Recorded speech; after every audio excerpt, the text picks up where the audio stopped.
एक स्टैंडर्ड करेंगे, बहुत ही अच्छा स्टैंडर्ड, छोटा सा standard, that is accounting standard 9। AS9 पता है किसी को क्या है?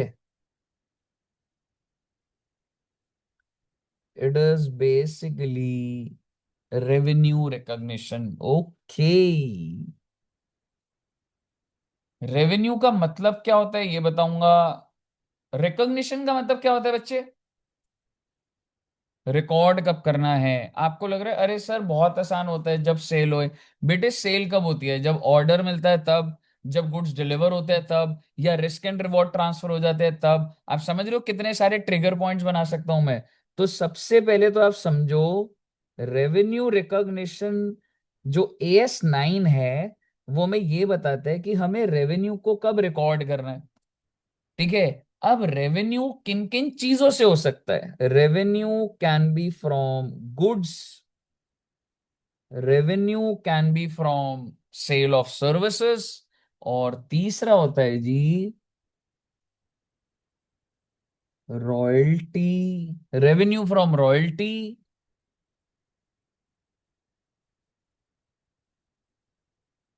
इंटरेस्ट, एंड लास्ट में डिविडेंड। इससे ऊपर कोई बात ना है भाई। एक बार जरा टेबल बना दो, ये साथ साथ ही बना दो बेटे। यानी कि इन सब चीजों से रेवेन्यू जो होगा, जो सेल, रेवेन्यू का मतलब अगर मैं एक बेसिक शब्दों में बोलूं, तो मैं प्रॉफिट की बात नहीं कर रहा, मैं सेल की बात कर रहा हूं। रिकॉग्निशन का मतलब रिकॉर्ड कब करेंगे? सेल ऑफ गुड्स को, sale of service, and royalty, interest and dividend income. Sir fixed asset बेचेंगे तो बेटे वो यहां नहीं आ रहा। रेवेन्यू का मतलब सेल होता है, ठीक है, वो अदर इनकम का पार्ट है। ठीक है। तो बेसिकली अभी वो आएंगी सारी चीजें, लेकिन आप सबसे पहले ये बना दीजिए।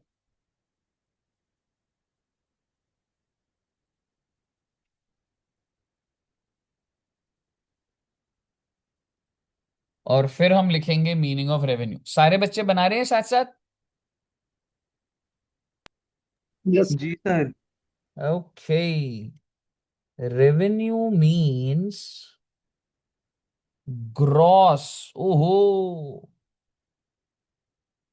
ग्रॉस इनफ्लो ऑफ कैश, या फिर जरूरी नहीं है कि आपके पास कैश आ गया हो।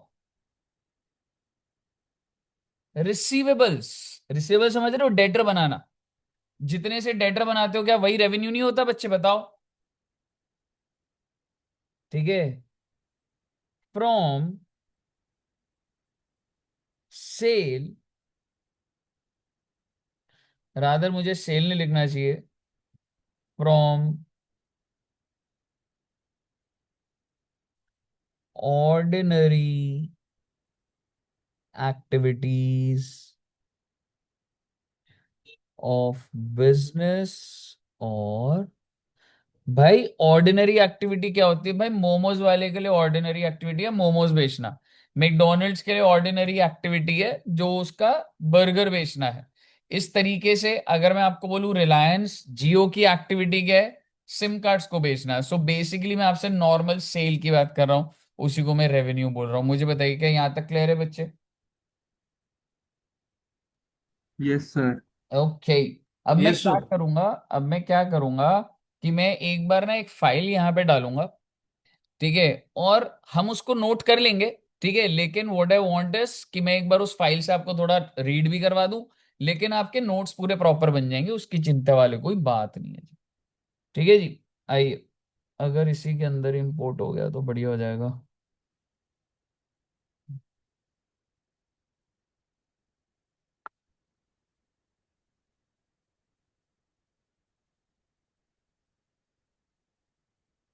AS9 की फाइल है किसी के पास, पहले से पड़ी हुई है?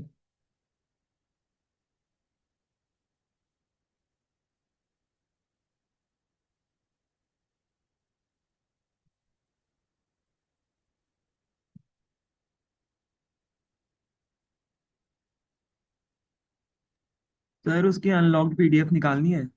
नहीं, सिर्फ लॉग्ड भी दे देगा तो भी चल जाएगा काम।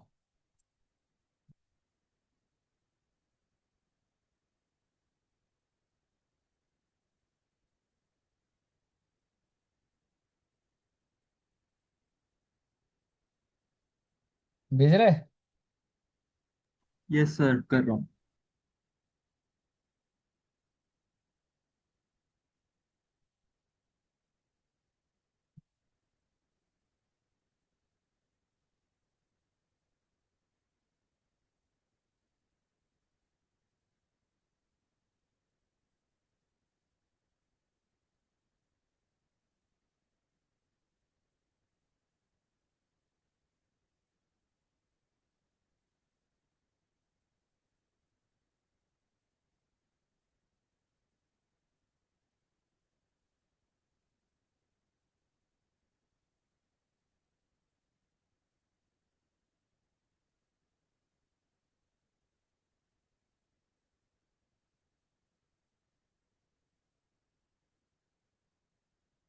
सर भेज दिया आपको।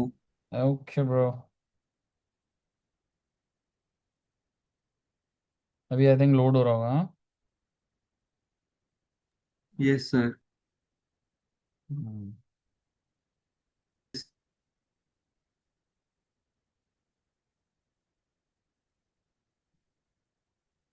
तेरी फाइल से पहले मेरा वाला आ गया यार, चल मेरी वाली फाइल से कर ले। अब आ गया तेरी file.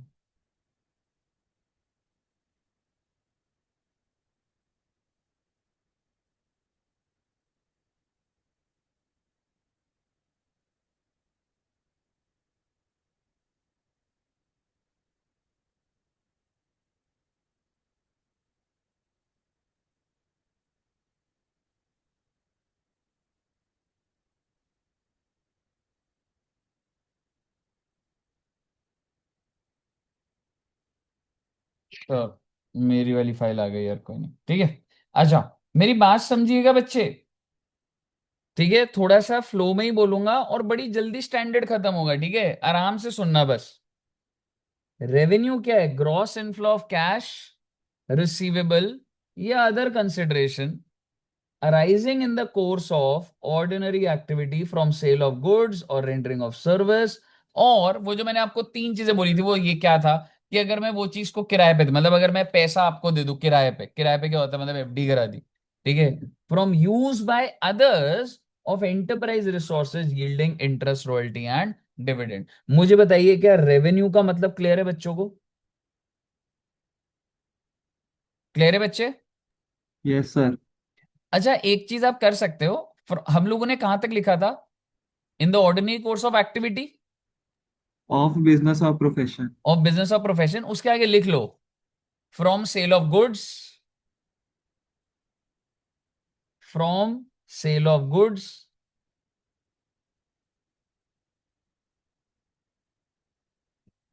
Comma from rendering of service and from use by others of enterprise resources. मेरा कोई रिसोर्स यूज करेगा, ठीक है, तो मैं तो उससे ब्याज लूंगा ना?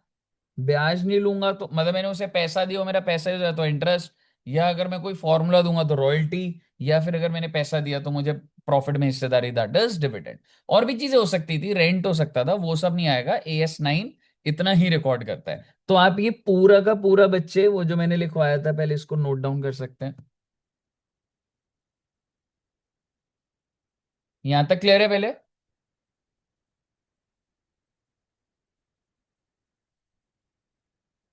अगर मैं सबसे पहले ये वाला बात खत्म करूं, जो कि मैं 2 मिनट में कर सकता हूं, ले दे के भाई, ऐसा है, इसके अंदर से तीन बातें निकल रही हैं। एक है इंटरेस्ट, एक है डिविडेंड, और एक है रॉयल्टी। ना बेटे, आप बता दो मुझे, इंटरेस्ट को कैसे रिकॉर्ड करा जाता है? कैसे करा जाता है मतलब, अभी आप क्योंकि स्टार्ट हुआ है, कैन आई से PNL. Interest is recorded on due basis. आपने डिबेंचर्स के ऊपर आपने कहीं इन्वेस्ट कर रखा है, आपको भी इंटरेस्ट मिला नहीं है बट ड्यू हो गया, क्या आप उसका रेवेन्यू रिकॉर्ड कर लेते हो या नहीं करते हो? Yes sir. कर लेते हैं सर। Yes revenue sir. बिल्कुल रिकॉर्ड कर लेते हैं, ये थोड़ा ना है कि जब रिसीव होगा तो ही रिकॉर्ड करूंगा। तो basically interest is recorded on due basis, बस इतनी बात है। डिविडेंड कैसे रिकॉर्ड होता है बच्चे? डिविडेंड होता है जब आपका right to receive dividend is establish, यानी कि जब बोर्ड ऑफ डायरेक्टर्स डिक्लेयर कर देते हैं। So you can say when right to receive dividend is established. जैसे कि देखो, डिविडेंड ड्यू बेसिस पे नहीं होता। बोर्ड ऑफ डायरेक्टर्स ने अगर अप्रूव कर दिया ना, या बोर्ड मीटिंग में डिसाइड करा दैट वी आर प्रपोजिंग, तो उस टाइम पर ये हो जाता है, अरे भाई अब तो डिविडेंड मिलेगा ही मिलेगा। ठीक है, so when the right to receive the dividend is established, we record the dividend. अरे मुझे मिला नहीं है, बट अगर राइट बन चुका है तो मैं रिकॉर्ड कर लूंगा। मुझे बताइए, क्लियर है बच्चे? रॉयल्टी बहुत अलग अलग टाइप की हो सकती है, लमसम हो सकती है, मैन्युफैक्चरिंग बेस्ड हो सकती है। तो इसमें क्या लिखा है मालूम है S9 में? As per the terms of contract. क्योंकि भाई इतने वैरायटी ऑफ कॉन्ट्रैक्ट्स हो सकते हैं कि AS9 ने बोला कि भाई कॉन्ट्रैक्ट पढ़ लो, कॉन्ट्रैक्ट के हिसाब से जैसे रेवेन्यू रिकॉर्ड करना है वो देखना पड़ेगा जी उसके केस में। तो मुझे बताइए, गुड्स, सर्विस और तीन कैटेगरी थी, क्या ये तीन कैटेगरीज क्लियर है आपको? क्लियर है बच्चे? नोट कर लिया बच्चों ने? Yes sir. यस। ओके। एक बार दोबारा दिखाना। हाँ, अभी आ रहा हूँ उस पर।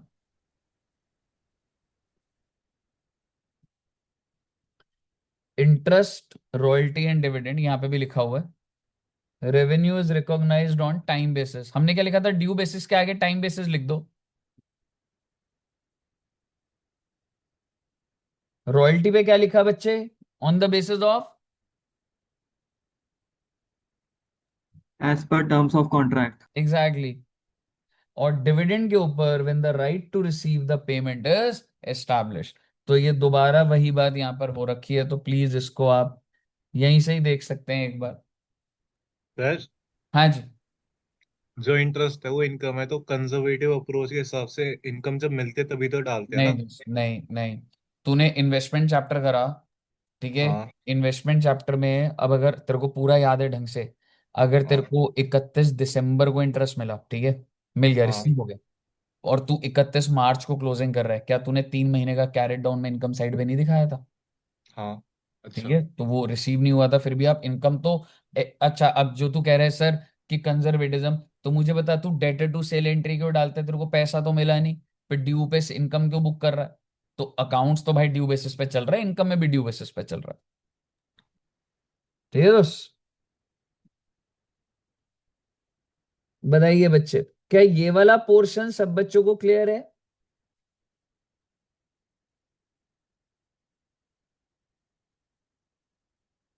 कोई दिक्कत यहां तक? No sir. अब आप समझिएगा, मैं एक चीज बोल रहा हूं, इसके नीचे लिख रहा हूं मैं, वैसे वो तीनों के नीचे है, लेकिन एक कॉमन बात वो ये है, आप इसके नीचे लिख सकते हैं, अभी जैसे हमने तीन करा है।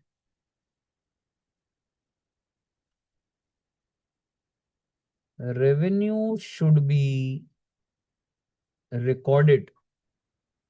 कैसे? On time, this revenue should be recorded, provided, but एक कंडीशन लग गई बेटे, there should be no uncertainty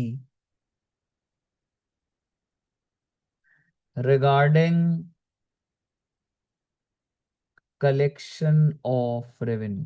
भाई अगर तेरे को ये लग रहा है ना कि वो इंसान तेरे को पैसा नहीं देगा, भाई अगर तेरे को ये लग रहा है ना कि वो तेरे को इंटरेस्ट नहीं देगा, अगर तेरे को ये लग रहा है ना वो कंपनी डिविडेंड नहीं देगी, तो भाई रिकॉर्ड मत कर। Revenue should be recorded provided there should be no uncertainty, मतलब you should be very clear, no uncertainty मतलब एकदम क्लैरिटी होनी चाहिए रिगार्डिंग कलेक्शन ऑफ रेवेन्यू। मैं आगे लिखवा दूंगा इसको। In case there is uncertainty, in case there is uncertainty regarding collection of revenue. तो आप ये कह सकते हैं रेवेन्यू रिकॉग्निशन। रिकॉग्निशन का मतलब होता है बुक्स में रिकॉर्ड करना। Should be postpone. भाई साहब पोस्टपोन कर दो। अगर आपको लग रहा है कि ये पैसा आपको नहीं मिलेगा, don't record revenue, postpone the revenue. Sir तो फिर कब रिकॉर्ड करेंगे? जब वो सर्टेनिटी आ जाएगी, अब लग रहा है अब मिल जाएगा तो हो जाएगा। मुझे बताइए, पहले क्लियर है यहां तक? सर ये वाली लाइन एक बार फिर से समझा दो। देख भाई, सीधी सी बात है। अगर तेरे को ये लग रहा है ना कि तू ये पैसा रिकवर नहीं कर सकता, तू रिकॉर्ड मत कर भाई revenue. If you feel that there is some uncertainties regarding collection, don't book the revenue, postpone the revenue. In future जब वो सर्टेनिटी आ जाए तो रिकॉर्ड कर लियो तू। बताइए, क्लियर है? अच्छा ओके सर। और मैं इसके आगे भी लिख देता हूं।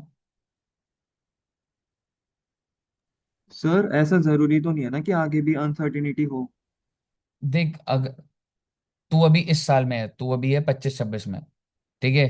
तेरे को लग रहा है तेरे को पैसा नहीं मिलने का, तो क्या तू 25-26 में रेवेन्यू रिकॉर्ड करेगा? नहीं। लेकिन अगर तेरे को अब 26-27 में लग रहा है वो जो मैंने बेचा था मुझे लग रहा है मुझे मिल जाएगा, तो उसको क्या मैं उस अगले साल में साल में डाल दूँ। रिकॉर्ड करूं? जी सर। Exactly exactly. तो when certainty comes you can record the revenue.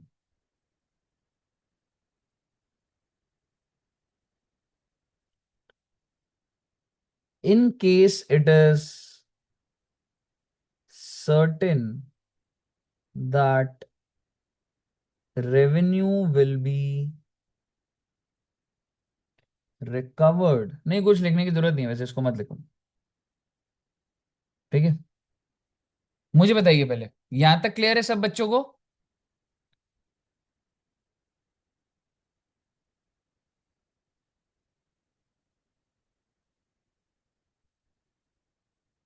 हाँ जी। ओके,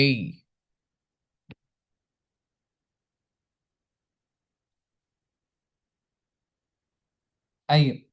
अब मैं आपको एक बार सर्विस खत्म करता हूँ। गुड्स के अंदर हल्की सी छोटी सी बात है बेटे, ये सारी बात हो गई है, ठीक है? और ये मैं आपको टेबल भी दे दूंगा, चाहे इसके अंदर ही सारा आ जाएगा जैसे। अब मैं आपसे रेवेन्यू रिकॉग्निशन की बात कर रहा था, ऑब्वियसली मैं गुड्स की बात करनी है, सर्विस की बात करनी है, और तीन की करनी है। सर्विस की बात कर रहा हूं मैं। आप देख रहे हो दो मेथड दिए हुए हैं, प्रपोर्शनेट कंप्लीशन और एक है कंप्लीटेड सर्विस। मुझे नहीं पता, आपको पता ही नहीं पता, पर कुछ गेस करना चाहेंगे? What do you mean by completed service method?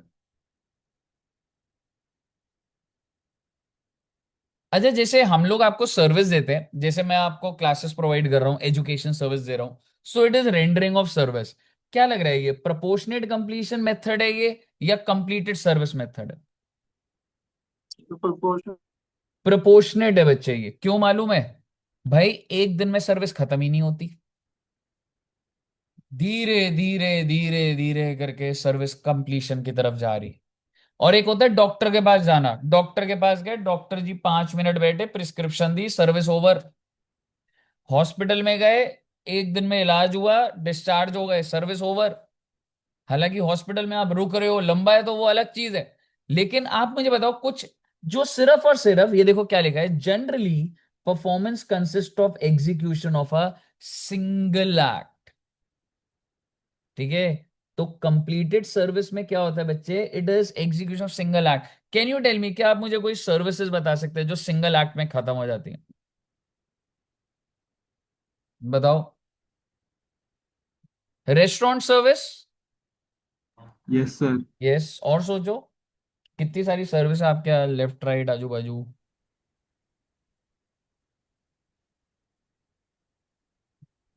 कोई भी सर्विस बताओ भाई। मूवी देखने जाते हो, मूवी देखने जा रहे हो तो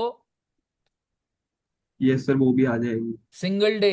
सिंगल एक्ट है जी, समझ रहे हो। और प्रपोर्शनेट कंप्लीशन मेथड क्या होता है, where the performance consist of execution of more than one act. मुझे बताइए एजुकेशन सर्विस प्रपोर्शनेट में या कंप्लीटेड में,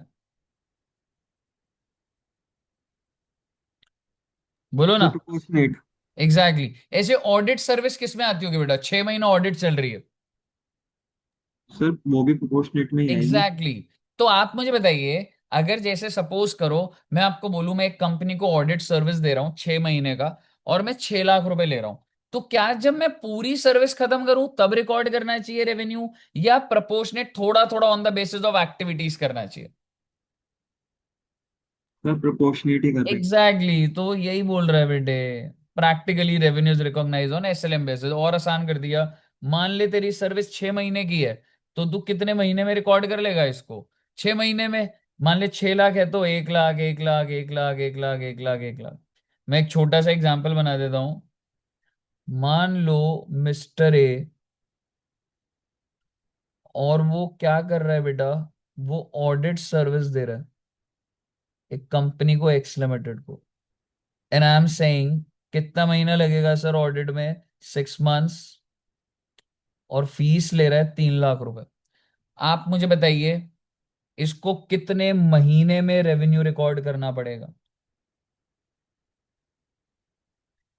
6 महीना। 6 महीने 50,000। एग्जैक्टली। इज इट लॉजिकल कि ये स्टार्टिंग में ही सारा रिकॉर्ड कर ले?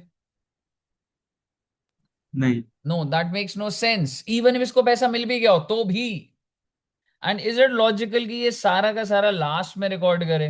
नहीं सर, लॉजिकल क्या है, प्रोपोर्शनेट कहता है कि भैया जितना भी रेवेन्यू है 3 लाख का, टाइम बेसिस पे काट देना भाई। मुझे बताइए, क्लियर है बच्चे? और अगर ये सिंगल एक्ट होता तो एक दिन का ऑडिट, तो कौन से मेथड में आ जाता मैं? कंप्लीटेड सर्विस में। Exactly exactly. और वो क्या कह रहे हैं, revenue is recognised when final act is completed. यानी कि भाई जब काम कर लेगा ना डॉक्टर साहब, जब आप प्रिस्क्रिप्शन लिख दोगे, पेशेंट को पूरी सर्विस दे दोगे, तब रिकॉर्ड करिए। आते ही मत रिकॉर्ड कर लीजिए, सर्विस कंप्लीट करिए फिर करिए। मुझे बताइए क्या रेंडरिंग ऑफ सर्विस क्लियर है आपको? Yes sir.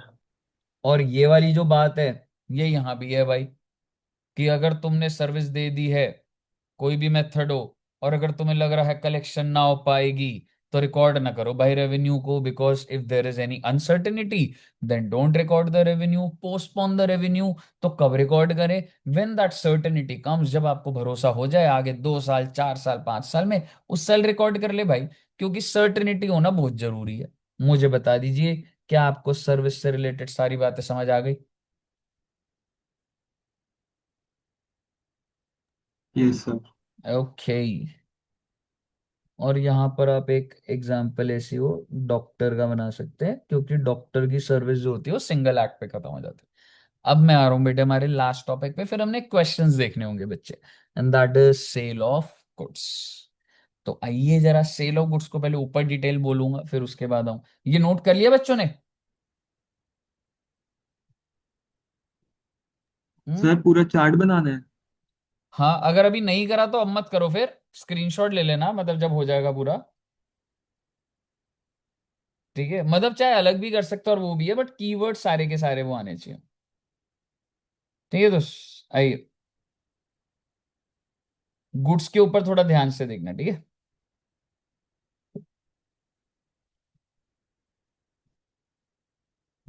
और वो क्या बोल रहे हैं, revenue from sale transaction should be recorded, goods के ऊपर यही है, when the requirement as to performance are satisfied. और ये व्हाट इज परफॉर्मेंस, पैरा 2.5, यानी कि ये जो 2.5 है। बट आपको मैं एक चीज बोलता हूं, आप ये जो लाइन लिखी है ना, ये लिख लीजिए आप पहले। सेल ऑफ गुड्स की हेडिंग अलग डाल लो, चार्ट बनते रहेंगे, चार्ट के लिए जगह छोड़नी हो छोड़ दो चाहे, लेकिन आप ये जो मैंने अंडरलाइन करा है, पहले आप इसको लिख लो।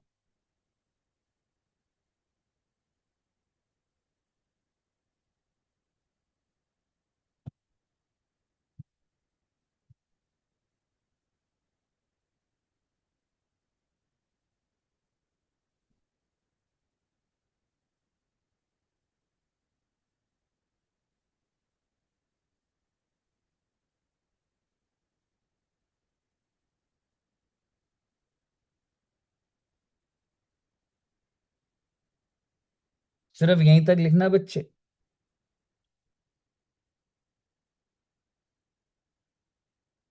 ये जो अंडरलाइन कर रहा हूं इसको लिखना नहीं है, बट आपको समझ आना चाहिए।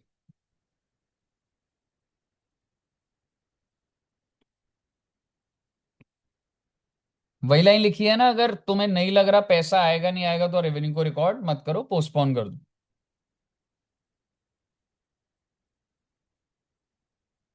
कहिए, क्लियर है बच्चे? जी सर। एक बार लिख लोगे तो बता देना।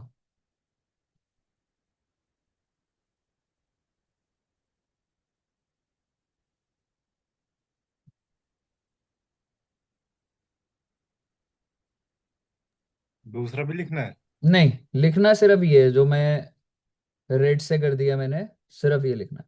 लिख लिया यहाँ तक? Yes sir. चलिए, अब हम परफॉर्मेंस क्या होती है वो देखेंगे।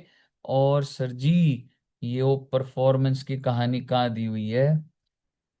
ये, अब आपने ये लिखना है परफॉर्म, अगली लाइन से, performance should be recorded as being achieved. मतलब अगर ये हो गया तो भैया मजे हैं, रेवेन्यू रिकॉर्ड कर लो। रेवेन्यू रिकॉर्ड करने का मतलब बेटे कैश टू सेल या डेटर टू सेल, यानी कि कब रिकॉर्ड करना है। यानी कि अगर वो परफॉर्मेंस, अब ये क्या होता है सर, हम तो सीधा हम तो बोल देते थे सेल ऑफ गुड्स, तो हम तो डेटर टू सेल डाल देते। नहीं बेटे, और गहरी बातें होती है जिंदगी में। तो अब मुझे देखना है परफॉर्मेंस क्या है, सुनिएगा। The seller of the goods has transferred to the buyer the property in the goods for a price. क्या बोल रहा है सर ये? भाई, transfer to the buyer property in the goods. Property का मतलब पता है क्या होता है? अगर आपको बोलूं पोजेशन, हालांकि पोजेशन बहुत बड़ी बात नहीं होती। एक बात बताओ, अगर मैंने पोजेशन आपको दे दी तो मतलब क्या है, मालिक आप बन गए आप। मान लो एक ग्लास है, और अगर मैंने आपको पोजेशन दे दी बच्चे, तो मालिक आप बन गए? नहीं। नहीं। ठीक है। लेकिन कह सकता हूं अगर मैं आपको ये बेच रहा हूं तो पोजेशन भी तो जाती ही है ना, जनरली तो जाती है ना। यस है सर। ना? जनरली तो सर एक, सर क्रिटिकल टेक्निकल कर दोगे तो अलग बात हो जाती है, बट जनरली ये होता है कि अगर एक दुकानदार बेच रहा है तो कह सकता हूं पोजेशन भी उसको देनी पड़ती, कह सकता हूं। बोलो ना। Yes sir. ठीक है। तो पहला पॉइंट कह रहा है अगर आपने पोजेशन दे दी है तो इसका मतलब आपने कंडीशन अभी, आई मीन परफॉर्मेंस कर दिया है। दूसरी बात क्या कह रहा है आपके हिसाब से, कौन सा बेटर पॉइंट है मुझे बताना। फिर वो क्या कह रहा है, और के बाद कह रहा है all risk and rewards have been transferred to the buyer and seller retains no control on the goods transferred to a degree associated with ownership. आपके हिसाब से which of the following, first point और second, ज्यादा बढ़िया किस में लग रहा है सेल हो गई है? सर सेकंड वाले फर्स्ट में। वाले में। Exactly exactly. भाई ऐसा है, मेरी आज एसी की दुकान है, मैंने तेरे को एसी बेच दिया, ठीक है। अब एसी हुआ तेरा, पर तेरा शाम को फोन आया सर मैं कल लेने आ जाऊंगा। आप मुझे बताओ, मैंने बेच दिया, मैंने इनवॉइस दे दिया, तूने मुझे पेमेंट दे दी। तू कह रहा है सर प्लीज 4 दिन रख लो ना एसी को, 4 दिन बाद आ जाऊंगा। तो क्या ये 4 दिन मालिक मैं हूं या आप ही हो? सर ये हम ही है। दुकानदार, एग्जैक्टली exactly. सेलर सेलर मालिक है या बायर मालिक है? बायर। बायर। तो भाई ऐसा है, गुड्स के पोजेशन से कुछ ना फर्क पड़े। फर्क इस बात से पड़े कि किसके ऊपर उसका रिस्क एंड रिवॉर्ड्स हैं। तो अगर आपने रिस्क एंड रिवॉर्ड को ट्रांसफर कर दिया है तो किस बात की वेट कर रहे हो बेटे, सेल की एंट्री डाल दो। समझ गए? जी सर। अब आप बड़े ही प्यार से देखिए बेटे, यहां पे छोटा सा एंड लिखा रहा है, यानी कि पॉइंट ए और फर्स्ट और सेकंड में तो और लिखा था, पर इसके बाद कह रहे हैं कि रुको भाई, इन दोनों में से कोई एक भी हो गया तो मतलब सेल हो गई, हाँ। लेकिन and no uncertainty exist regarding the amount of consideration. आपको अमाउंट भी तो पता होना चाहिए कितने का बेचा है आपने, ठीक है। तो क्या कह रहे हैं, no uncertainty exist regarding the amount. मैं कलेक्शन की बात नहीं कर रहा, मैं ये कह रहा हूँ आप मेरी दुकान पर आए, ये मैंने कहा ये ले जाओ। कितने का? मैंने कहा मुझे अमाउंट नहीं पता, बात कर लेंगे। ऐसा नहीं होना चाहिए। यू शुड नो दी, यानी कि amount of sale should be certain. नहीं तो आप मुझे बता दो, अगर आपको अमाउंट नहीं पता तो रेवेन्यू कैसे रिकॉर्ड कर लोगे आप? किस अमाउंट पे रिकॉर्ड कर लोगे आप? एंट्री तो डाल दोगे डेटा टू सेल, किस अमाउंट पे डालोगे आप? मुझे बताइए, क्या आपको समझ आया परफॉर्मेंस का मतलब? पहले यस और सर। हाँ जी, क्या कह रहे हो बच्चे?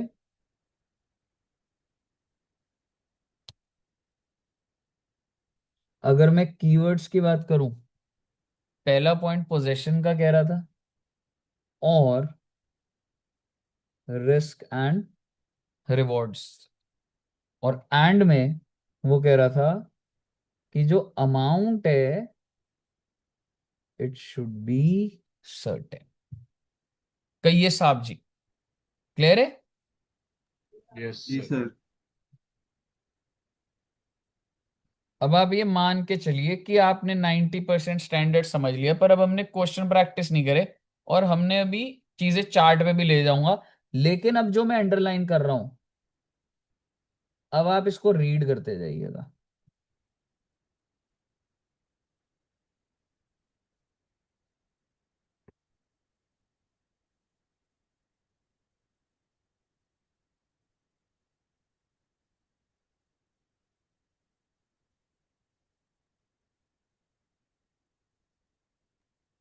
सर हाँ दोस्त। सर अगर जैसे सेलर किसी बायर को एसी बेचता है और उसने बायर ने खरीद भी लिया, और सेलर वो एसी को उसके घर तक पहुंचा रहा है और बीच रास्ते में वो एसी कुछ भी उसके साथ अनसर्टेनिटी हो गई, तो किसकी लायबिलिटी होगी फिर डिपेंड वो? करता है। जैसे मैं इस पे यही बोलूंगा, तूने रादर में इसको ऐसे ड्राफ्ट कर दे, तो हमने ये चीज करी भी थी टाइम ऑफ सप्लाई में। अगर तूने पिज्जा ऑर्डर करा और पिज्जा वाला रास्ते में ही गिर जाए, तो तू बता क्या तू जिम्मेवारी लेगा? नहीं। नहीं लेगा, क्योंकि वो इम्प्लाइड है कि अभी रिस्क एंड रिवॉर्ड ट्रांसफर ही नहीं हुए। लेकिन अगर उसने देखो पिज्जा पकड़ा दी और फिर तू गिर गया, तो तो हो रिस्क जाएगा। एंड रिवॉर्ड ट्रांस, तो जब आप पिज्जा खाते हो या जब आप खाना खा रहे हो, फाइन डाइन कर रहे हो, आपके टेबल पर जब आ गया है, तब आपसे भाई टेबल पे बैठे बैठे दाल मखनी गिर गई, तो भाई रेस्टोरेंट वाला बोलेगा मैंने तो दे दीजिए आपको। जी सर। समझ रहे? इसी तरीके से एसी वाला भी अब डिपेंड करता है कि उसने क्या बोला है, सर आप तक यहाँ पर आकर है या मेरी दुकान से अब आपका ट्रांसपोर्टर है, तो डिपेंड करता है। Okay sir. समझ रहे? बताइए, नोट पढ़ लिया बच्चों ने? Yes sir. ठीक है, तो मतलब ये इसके ऊपर भी ना कभी कभी छोटा सा पॉइंट आ जाता है, तो मैं हल्का सा अंडरलाइन कर लेता हूँ कि वो सिचुएशन क्या है।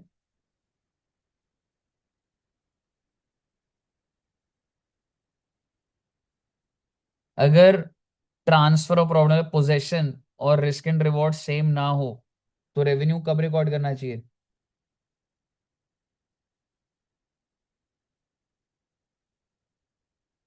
जब रिस्क एंड रिवॉर्ड ट्रांसफर हो जाए। एग्जैक्टली exactly, क्योंकि की पॉइंट हमारा रिस्क एंड रिवॉर्ड ही है। क्लियर है बच्चे? जी सर। ओके। सर ये लिखने नहीं है पॉइंट? ओ नहीं, मतलब ये ना, मैं एक बार ये वाली फाइल, वैसे तो कहाँ तक लिखा था अभी तुमने? नहीं लिखा। हाँ मतलब ये ऐसा वो करने की जरूरत नहीं है, मतलब तुम जब एक बार रीड करोगे बुक से तो हो जाएगा। पर ऊपर के तो पॉइंट लिख लिए थे ना, तीन? No sir. अच्छा नहीं, वो तीन तो लिखने हैं, ये तीन तो लिखने थे भाई। कहाँ तक लिखा था तुमने? परफॉर्मेंस के बारे में नहीं लिखा हुआ ना? नहीं सर बस सर। वो फर्स्ट लाइन लिखी थी। बिल्कुल, तो लिख लो, ये तो लिख लो। नीचे वाला नहीं लिख रहा, पर point number one, point number two, point number three तो लिख लो।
हाँ जी बच्चे, लिख लिया? No sir. नहीं। वो बेटे लिखो।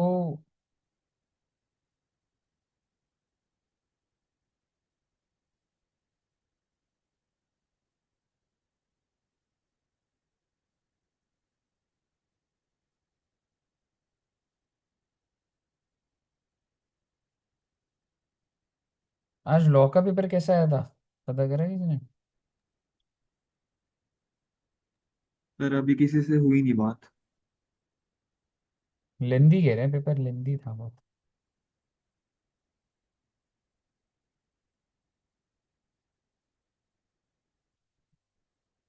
हाँ जी, लिख लिया बच्चों ने? जी सर।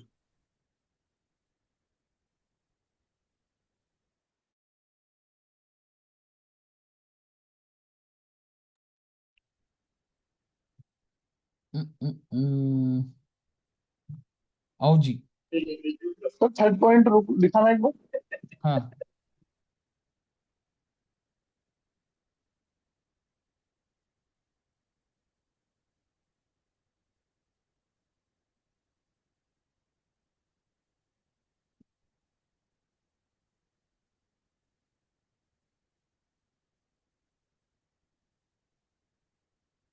हो गया। चलिए, आइए। पहले मैं आपके साथ कुछ बातें करूं, फिर एजेंसी की बात भी करूंगा।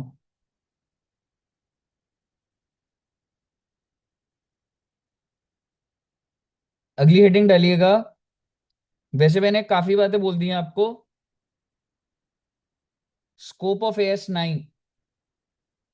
जैसे हमने स्कोप देखा था AS2 का, ऐसी स्कोप ऑफ AS9। तो वो क्या बोल रहा है बेटे? AS9 डज नॉट डील, भाई AS9 इन बातों को नहीं देखेगा। रेवेन्यू फ्रॉम कंस्ट्रक्शन कॉन्ट्रैक्ट काहे नहीं देखेगा? ओ बेटे, कंस्ट्रक्शन कॉन्ट्रैक्ट का अलग से स्टैंडर्ड है, बहुत ही जल्द होने वाला है, शायद से अगला वही करेंगे हम। रेवेन्यू फ्रॉम हायर परचेज और लीज एग्रीमेंट, जिन बच्चों का लीज एग्रीमेंट हो गया वो समझ रहे होंगे कि उसके ऊपर AS19 है, और हायर परचेज का अपना अलग से अकाउंटिंग चलती है। उसे गैप बोला जाता है, जनरली एक्सेप्टेड अकाउंटिंग प्रिंसिपल। आपको नहीं जानना, इतना क्या करोगे जान के। रेवेन्यू फ्रॉम गवर्नमेंट ग्रांट, क्यों सर बताओ, गवर्नमेंट ग्रांट कौन सा था? AS कौन सा था गवर्नमेंट ग्रांट का? बोलो रे। AS12। And revenue from insurance company arising out of insurance contract. AS9 ये बातें नहीं देखेगा। एक बार बोल दिया ना AS9 ने कि नहीं देखूंगा, तो क्यों बोल रहे हो बेटे उसको बार बार देखने को? आप सिर्फ नोट कर लीजिए बस इसको। AS9 नहीं देखता है बातें।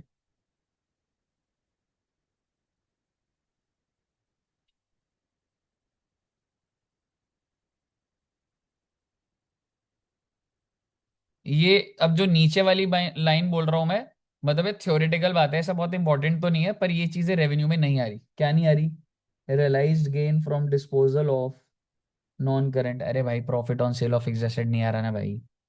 ठीक है, और अनरियलाइज गेन क्या हो गया? रिवैल्यूएशन का भी नहीं आ रहा। यानी कि अगर सिंपल बोलूं, profit on sale of fixed asset is not revenue. Revaluation gain of fixed asset is not revenue. ठीक है, ये चीज बताई जा रही। उसके बाद unrealised gain resulting from change in value of current asset. Current asset की वैल्यू की वजह से चेंज हो रहा है, आपको गेन हो रहा है कुछ। क्या फर्क पड़ रहा है इस बात से? कोई फर्क नहीं पड़ रहा। Unrealised gain, change in value of current asset. Realised और unrealised gain, change in foreign exchange rate. कौन सा स्टैंडर्ड देखता था बेटे फॉरेन एक्सचेंज रेट का gain? AS11। Realised gain from discharge of obligation at less than its carrying amount. कोई बच्चा बता पाएगा चौथे पॉइंट का मतलब?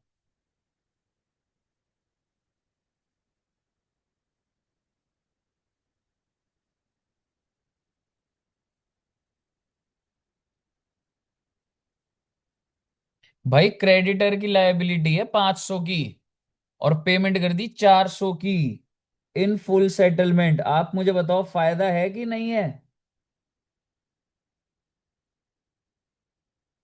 बोलो ना।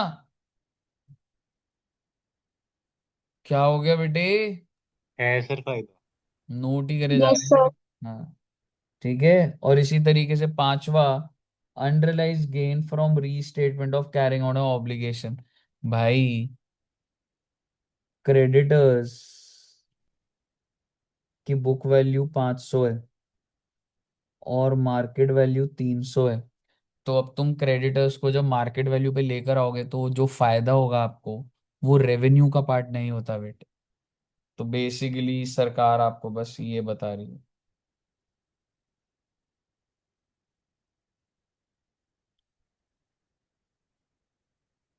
कल बारिश होने का प्रोबेबिलिटी 89% है। कल छुट्टी। Come on bro.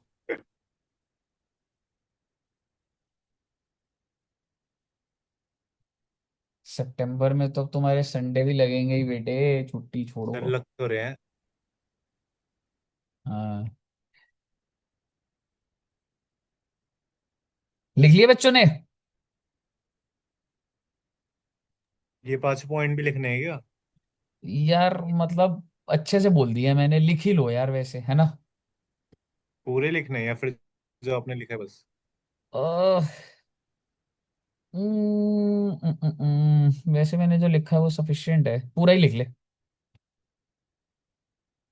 या स्क्रीनशॉट ले लो, लिख लोगे?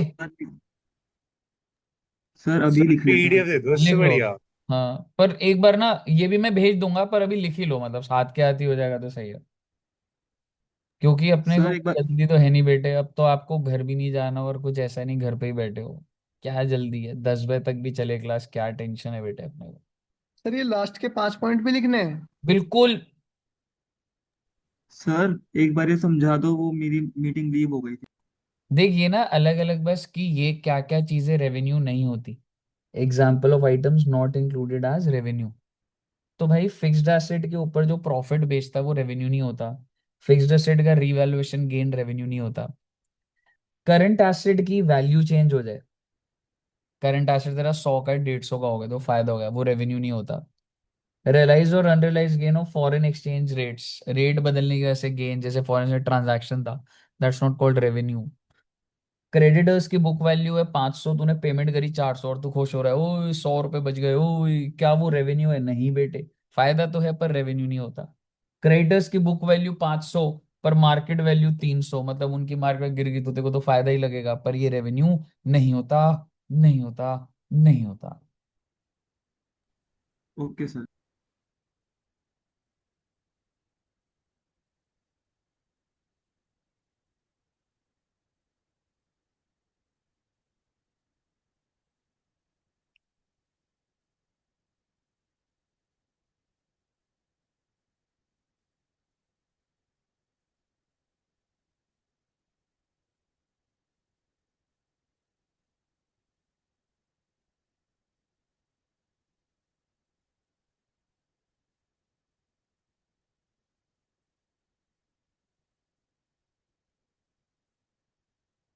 हो गया बच्चों?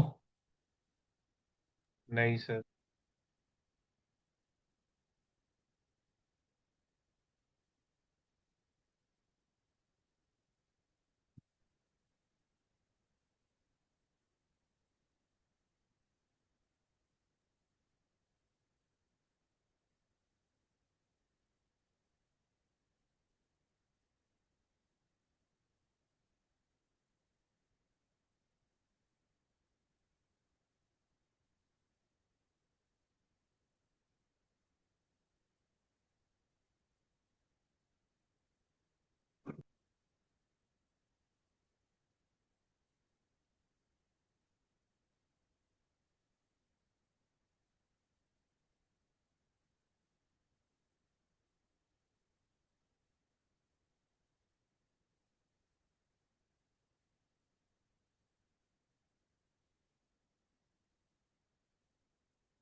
हाँ जी बच्चे, हो गया नोट? सर होने वाला।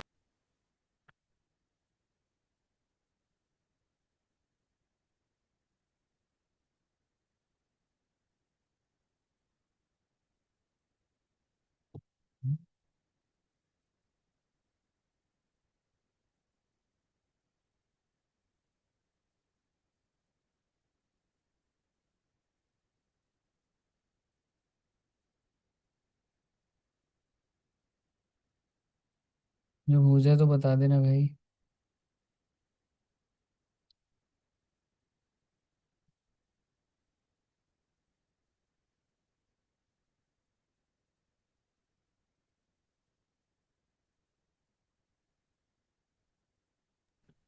तो हो गया।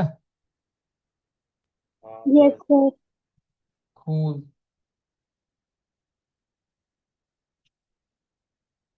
आओ बेटे आओ, स्वागत है आपका।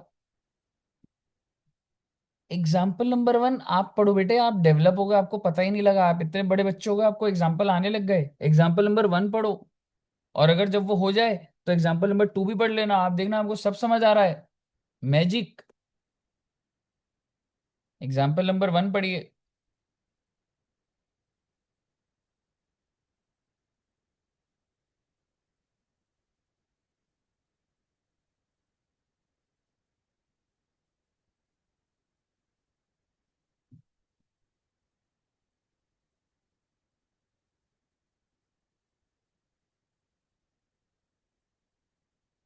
क्या कह रहे हैं एग्जाम्पल नंबर 1, बताओगे? सर रिवेन्यू नहीं है क्योंकि वो मशीनरी को सेल कर रहा है वो। Exactly, is it called revenue? No. Very good. अगला बताइएगा।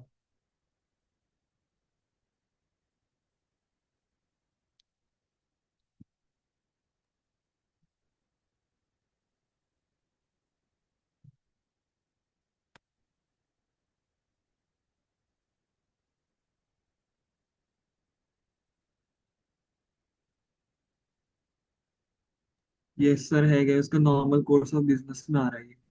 हाँ, सर उसका नॉर्मल कोर्स ऑफ बिजनेस ही है वो, building exactly purchase and sale करना। एग्जैक्टली।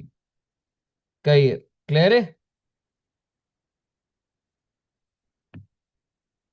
दोनों एग्जाम्पल समझ आ गए पहले? ओहो सर, एग्जाम्पल नंबर 3 भी पढ़ना पड़ेगा? हाँ बेटे हाँ।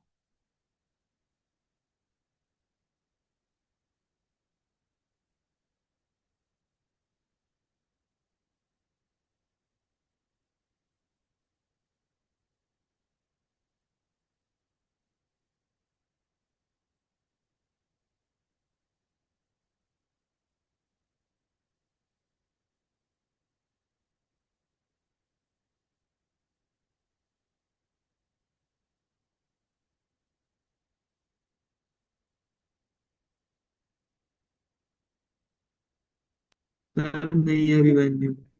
ये रेवेन्यू है कि नहीं है? No sir. क्योंकि उसका ये बिजनेस नहीं है, समझ रहे हो?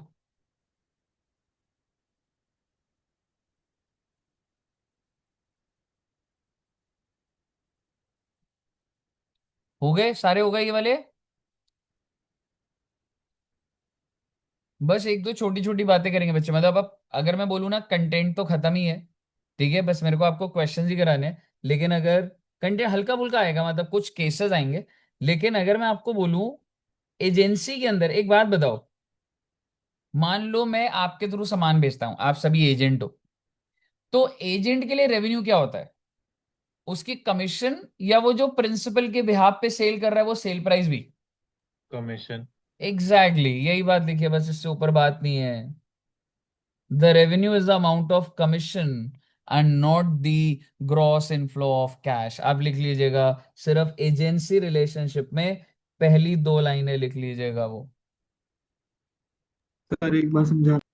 भाई एजेंट, तू मेरा एजेंट है, तूने वो सामान 100 रुपए का बेचना, तूने कहा ठीक है सर, आपने बोला 100 का बेचने का, तो बेचने का आपने बेच दिया। मैंने कहा चल रहा 100 रुपए, मैंने ले लिए तेरे से 100 रुपए, तूने कहा कमीशन, मैंने कहा पकड़ 5 रुपए। अब तू अपना रेवेन्यू बता मुझे, रेवेन्यू क्या है तेरा? सर पाँच 5 रुपए। 5 रुपए होगा ना, so that is the amount of commission. इतनी बात ही बोल रहा है वो। Okay sir. Example, agent sold goods for ₹100।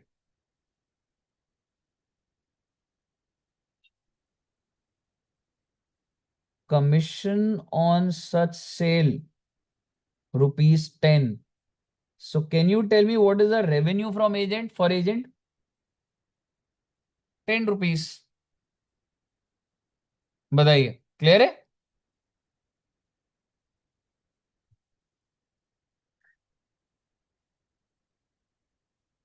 All clear till here? Yes sir. Cool. Sir लिखने तो देते। अच्छा, लिख ले लिख ले।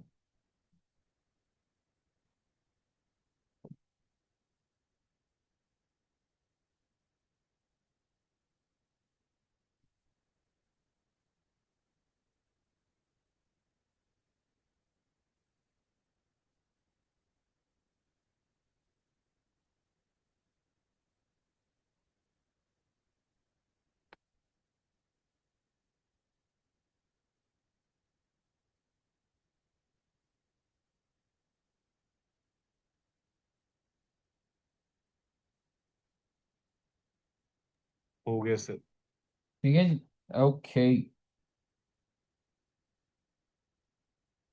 चलिए, अब एक ना इलस्ट्रेशन देखते हैं, ठीक है? क्या बोल रहा है ये?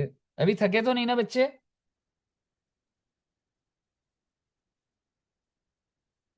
Very good. Zomato runs a food delivery business। ओहो, जोमैटो का भाई Zomato। As per the arrangement, Zomato allows customer to order food from local restaurant and is responsible for delivery। अरे ये तो एकदम जोमैटो जैसा, with in a stipulated time. कह सकता हूँ Zomato तो एक, कह सकता हूँ ऑनलाइन प्लेटफॉर्म टाइप ही हो गया ना। हाँ जी। Yes sir. During a particular year it collects money on orders made online as under. तो उसने कितना पैसा कलेक्ट करा? Total price of food item 200 lakh, delivery charges 60 lakh, GST 40 lakh. ओ भाई, बैंक अकाउंट में आ गया 300 लाख। ओहो। And the orders were delivered to the customer in the stipulated time. How much revenue should be recognised by the restaurant and how much revenue should be recognised by the Zomato? आपको बताना है restaurant को कितना करना है और जोगैटो ने कितना करना है। बताइए, क्या लग रहा है आपको? ऐसे भी बता सकते हो, पर एक बार पढ़ के भी चाहे बता दोगे तो। जोगैटो का कह सकता हूँ डिलीवरी चार्जेस ही तो होगा। हाँ। जी सर। भाई मैं, मेरा जो हिस्सा वो मेरा रेवेन्यू, और रेस्टोरेंट का कितना होगा बेटे? 200। ₹200 लाख। क्यों? सर उस 200 लाख में थोड़ा इनका शेयर नहीं होगा? नहीं, ऐसा तो क्वेश्चन ने तो नहीं बोला है। ये जो प्राइस है ये किसके पास जाएगा? रेस्टोरेंट। Yes sir. तो ये रेस्टोरेंट का है। ये किसका है? जोगैटो का। ये सेंट्रल गवर्नमेंट स्टेट गवर्नमेंट का है। ये रेवेन्यू थोड़ा ना होता है, ये तो लाइव कलेक्शन आ गई, पर रेवेन्यू थोड़ा ना है ये। समझ आ गया? Okay sir. कुछ भी नहीं है बेटे, बच्चों वाले सवाल है, देखो। अगला पढ़िएगा, एग्जाम्पल नंबर 4।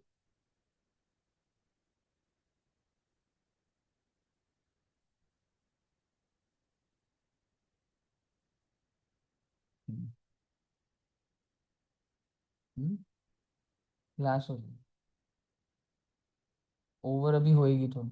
मैं कर रहा हूँ ओवर, बच्चे कह रहे हैं कि सर और पढ़ा दो और पढ़ा दो। सर हम नहीं कह रहे ऐसा। मैं सर कह कब रहा होगी खत्म क्लास? हूँ।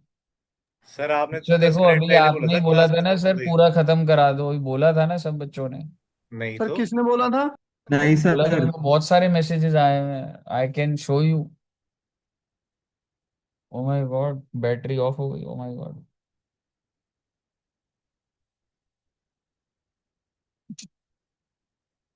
हाँ, क्लास में फोन? ये बच्चे जब क्लास ले रहे होते हैं ना ना ऐसे फोन देखते रहते हैं। बताओ, कोई अच्छी बात है फोन देखना? गेम खेलते रहते हैं, पता है। पढ़ लिए बच्चों example number 4?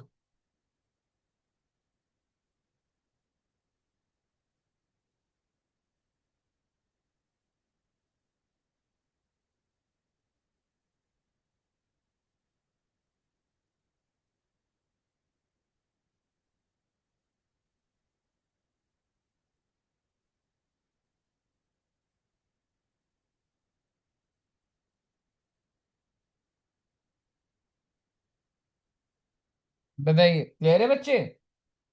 Yes sir. Yes sir. Okay, फिर आपने देखा था सेल ऑफ गुड्स का। बेटे ये कुछ भी नहीं है। चलो इलस्ट्रेशन 2 भी पढ़ लो, अब लगे हाथ सारी चीजें चल रही हैं तो।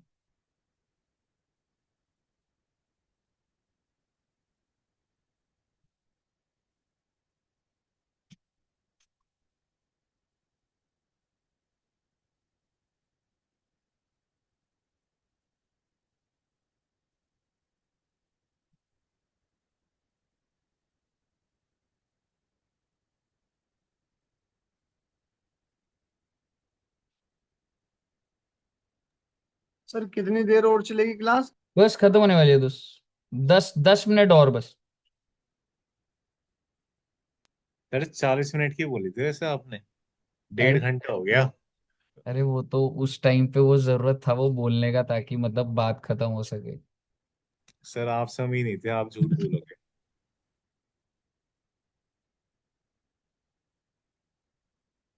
भाई तुमने इतना सारा लॉ पढ़ा यार, मेरे को लगा कि मैं भी पढ़ा दूं यार। अब ऐसे तो भाई तुम 1 बजे तक पढ़ाई करी तुमने आज। वही तो सर। सर हमने करी नहीं, सर ने करवाई है। हाँ। हाँ।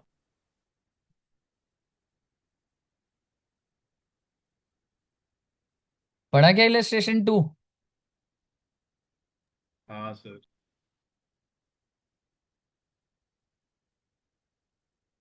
मतलब इसमें एक अच्छी बात यह है कि अगर भाई मैं रेवेन्यू नहीं कर रहा, पर इन्वेंट्री किसकी इन्वेंट्री चाहे सीडी के पास पड़ी है, पर किसकी इन्वेंट्री मानी जाएगी बच्चे? मेरी ही मानी जाएगी।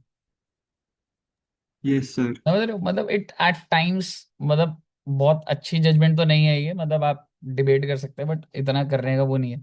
सिंपल सी बात है, अगर मैं रेवेन्यू रिकॉर्ड नहीं कर रहा, सो दैट मीन्स इसका मतलब वो सेल ही नहीं है। अगर वो सेल ही नहीं है तो वो मालिक ही नहीं है, तो मालिक तो मैं ही हूँ। हाँ, इन्वेंट्री उसके पास पड़ी है पर वो मालिक तो मैं ही हूँ। क्लियर है बच्चे? सर फिर सेल ऑफ गुड में से आपने करवाया था कि अगर प्रॉपर्टी होती है तब मान लेते रेवेन्यू तो। फिर से बोले एक बार। सेल ऑफ गुड में आपने ये नहीं करवाया था कि प्रॉपर्टी आ जाए तो मान लेते हैं उसे। नहीं नहीं नहीं, ऐसा तो नहीं बोला मैंने ये बोला था वो अप्रूवल का टाइम होता था। इतने डे में अप्रूवल देनी है, दे दी तो सेल होती है। ऐसा प्रॉफिट का बेसिस पे तो कभी नहीं बोला होता था। नहीं ठीक है सर। है ना मतलब।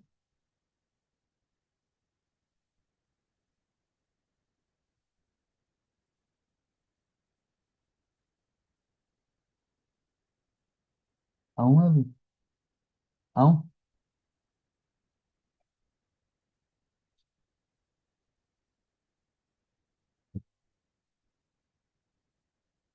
थर्ड हो गया ना ये?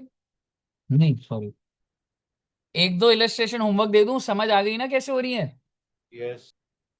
हाँ तो लो ना बेटे, इलस्ट्रेशन में 3 होमवर्क। कुछ भी नहीं है बेटे, रेंडरिंग ऑफ सर्विस हो गया सारा हमारा। इंटरेस्ट हो गया, कोई टेंशन वाली बात नहीं। ये क्या है, कुछ जो भी हो पढ़ लो एक बार, आ जाओ इलस्ट्रेशन 4 पढ़ लो एक बार। फटाफट पढ़ लो एक बार, खत्म हो जाएगा।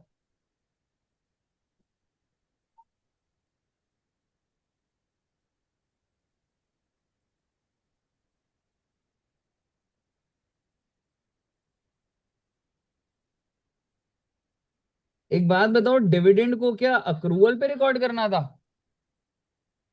नहीं, जब उसके हाँ, राइट होते थे ना। एग्जैक्टली। नहीं। तो बेसिकली इसको पढ़ लो एक बार, मतलब वही वाला पॉइंट है।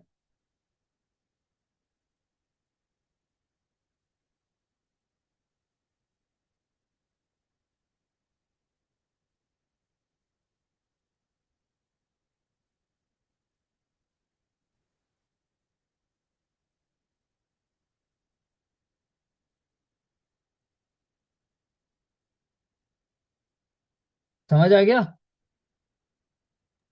Yes sir. Okay. Illustration number 5 शुरू कर दो बेटे। आप सभी बच्चे बहुत अच्छे हो, पढ़ाई करते हो बेटे, बहुत अच्छी बात है, एक दिन बहुत बड़े इंसान बनोगे आप।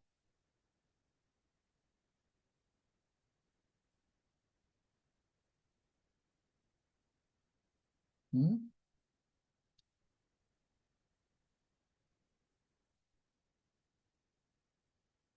टीना, वो फर्स्ट एड बॉक्स तो दिखा दो।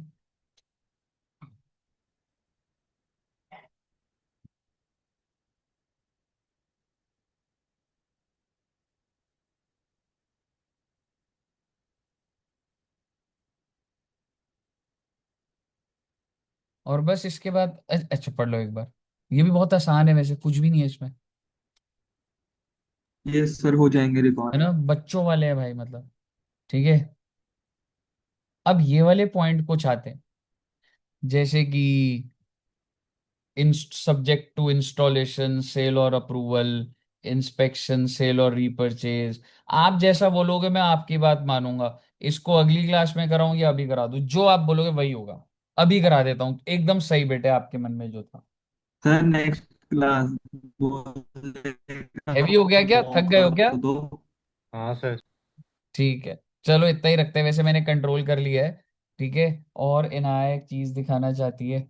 आज ये किसने बनाया? इनाया बताओ, मैं कुछ भी नहीं बोलूंगा, यू हैव टू अरे एक्सप्लेन। दिख भी नहीं रहा कुछ। हाँ। हाँ दिख गया। Inaya, now you have to explain what is this. This is okay. What is this? It's a first aid kit, okay. और वो कैसे बनाया आपने ये? हम्म। ठीक है। फिर उसकी आवाज नहीं आ रही है। तेज तेज बोलो, देखो। फिर उसको टेप लगा, दिखा भी दो ना, ऐसे स्क्रीन पे नहीं आ रहा ना। टेप लगा, हम्म। फिर उस पर प्लस साइन लगाया प्लस साइन क्यों है ये? ताकि पता चल जाए कि ये हेल्पफुल। हम्म। और ये टेप लगाई, फिर दिखाओ इसमें क्या क्या है इसमें। इस सबके घर में होना चाहिए ना फर्स्ट एड बॉक्स। आपने कहाँ से सीखा ये? आईओबी से। आईयूपीयू। एक यूट्यूब चैनल है आईयूपीयू, देखते हैं ये, उधर जो होता है घर में हमारे वही चलता है। क्या क्या है इसमें? ये बैंडेज है। शोल्डर और बाकी दर्द पे तो पता है जब मैं बच्चों के साथ मैं खेलता हूँ ना, इतना भागते हैं, इनके शोल्डर में बहुत पेन होती है। ये मैं लेके जाऊंगा, इनको लगानी होती है, ठीक है। Okay. Gloves okay. With very good. कल इंस्टीट्यूट ले जाऊं मैं ये सारा? ले जाऊं? चलो वेरी गुड। हाँ। और डॉक्टर इनाया चौधरी। ठीक है। Very good. अब इसको रख दो आप, ठीक है। ठीक है भाई बच्चों, यहां तक क्लियर है सब बच्चों को? Yes yes sir. सर। चलिए आइए बच्चों, अब एक बार देखते हैं क्या क्या केसेस थे। ये क्या हुआ? क्लास नहीं खत्म हो रही थी? ब्रेक हो गई थोड़ी सी यार, अब थोड़ा सा पढ़ लो यार। चलिए आइए। कुछ भी नहीं है, 2 मिनट में खत्म कर दूंगा। Delivery is delayed at buyer request and buyer take title accept the billing. आपको क्या लग रहा है, अगर सिर्फ डिलीवरी डिले करी है तो सेल कब मानी जाएगी? जब लेट डिलीवर करूंगा या जब रिस्क एंड रिवॉर्ड ट्रांसफर होंगे? जब डिलीवरी होगी। नहीं नहीं, आराम से।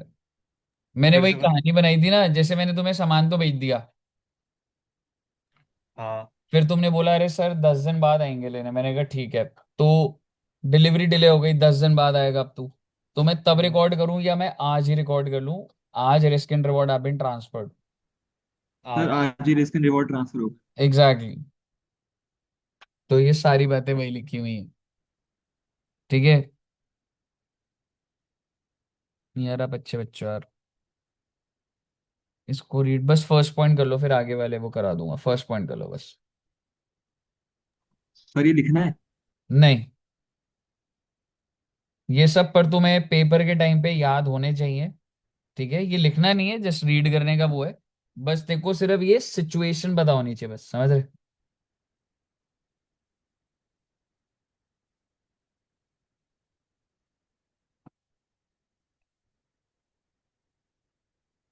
कहिए, क्लियर है बच्चे?